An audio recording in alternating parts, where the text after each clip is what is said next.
It's not about the value of your soul. It's about the value of you in the marketplace. There's always two pains in life. There's the pain of discipline or there's the pain of regret. What's an area of your life right now that you really want to improve? What's an area that's important to improve? So your body's great. How about your career? Career's great. How about your relationships?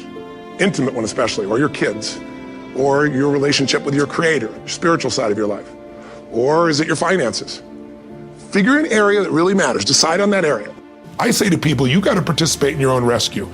You've got to retool yourself. Lasting change is different than a goal. You don't always get your goals, but you always get your standards. Everybody in life gets their musts. They don't get their shoulds. Most people have a list of shoulds, don't they? Don't you have a list of the shoulds, things you should do, you should follow through on? I should lose some weight, I should work out more, I should make more calls, I should respond more rapidly to my email, whatever, you know? I should get into the office earlier, I should be, more confident. Whatever your should list is, people love to have their should list be met, but it's kind of like New Year's resolutions. If it does, it's really exciting, but if it doesn't, which is most of the time, it's a little disappointing, but you kind of know it's not going to happen. But when you decide something is a must for you, an absolute must, when you cut off any possible, you say, I'm going to find the way or I'm going to make the way. Human beings, when they resolve things, when they make a real resolution inside themselves, which is they raise the standard and they make it a must, they find the way. Everything in life is always changing. We don't have to work on change. Change is automatic, but progress is not.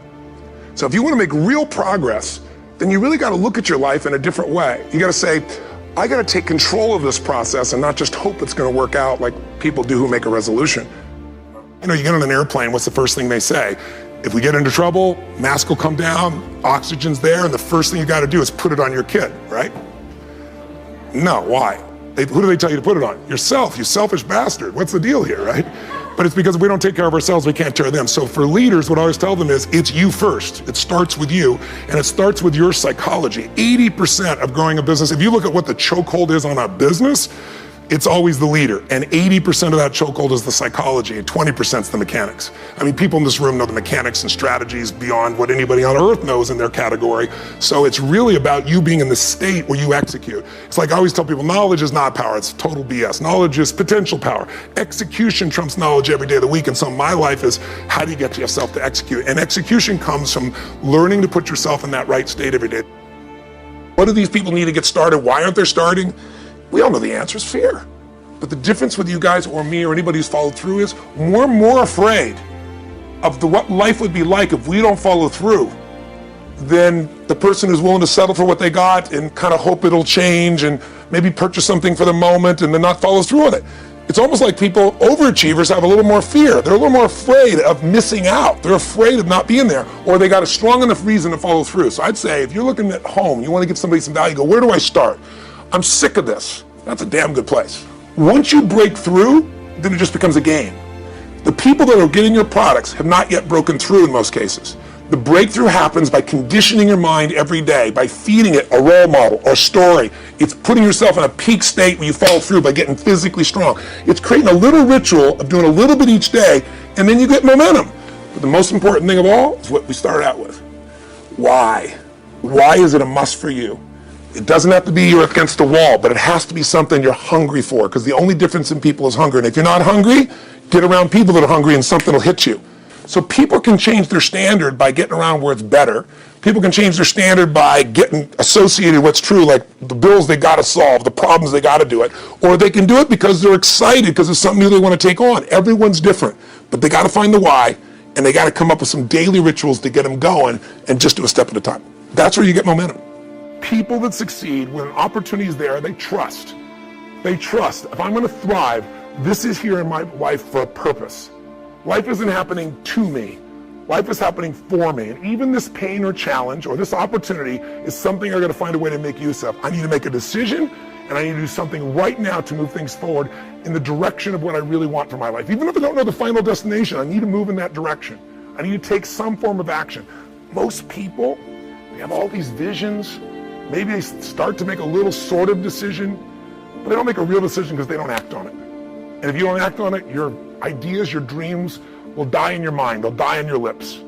And think about it. Most people in North America, around the world, the Western world, Are they truly fit, strong, and healthy? Do they truly have a relationship that's totally passionate? Do they love their work? Are they economically free? The vast majority, you and I both know the answer is no. If you want to be like most people, then what you got to do is figure out how to survive. If you want to lead, you got to thrive. And you have that capability, and you're probably already doing it. I'm probably speaking to the choir to some extent. If you're still watching this right now, you've turned me off as a raging maniac who's on a rant, because that's what I am. I'm on a rant right now. A rant to call to your soul to say, no matter how great life is, take it to the next level. Find a way to thrive on the very things that stop other people in their tracks. Thrive on what produces fear inside you and in other people. Thrive on something that you envision that you have a higher purpose for. Thrive by being decisive. Thrive by taking massive action.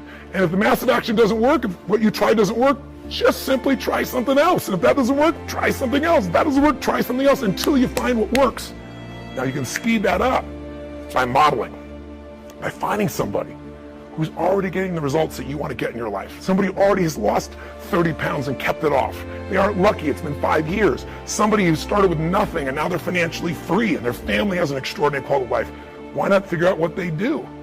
Somebody who truly is happy, not because everything's going their way, because they find a deeper meaning and a richness in everything around themselves, whether it be their children or nature or even problems. Because obviously, if we had no problems, we feel dead inside. Problems can either destroy you or call you to become more. If you look at the biggest challenges in your life, if you brought certainty to it, if you brought a vision beyond the problem, if you made some decision of what you're going to change, even if you didn't know how, and if you took immediate action with enough intensity, massive action, you probably found the cure-all. You probably found a way to adapt and get where you want to be. That's what thriving is really all about. But the ultimate thriving is not just breaking through and making things happen. The ultimate thriving for this year or any year of your life is to remember the secret to living is giving. It's to, as corny as that sounds, it's to connect to something bigger than yourself. And it can be done so easily. It can be done right there at home. Instead of running past your kids, looking at your phone, it's stopping, connecting. It's kissing your spouse in a way where those sparks happen, like when you first met, instead of how you doing and moving on. Most of us are moving so fast, trying to manage our lives, that we're not thriving. Thriving comes with depth. You're not going to find thriving in a friendship that happens in milliseconds online. Nothing wrong with it. It's great connection. But a depth of a real friendship is not your Facebook friend. It's not the same as being with somebody and actually having your full attention, not while you're monitoring what's going on your cell phone. Just the experience of being with somebody. But contributing your caring, contributing your interest, contributing in a simple way, finding some way to give love, attention, care, joy, or happiness to any human being. It doesn't have to be working in a soup kitchen, but that can be pretty wonderful too. Volunteering an hour in a month, an hour in a week can change a person's life. But it can be outside world, it can also be really on the inside world. If you want to thrive, then you got to remember life's not about me, it's about we. You already know it. It's in your soul.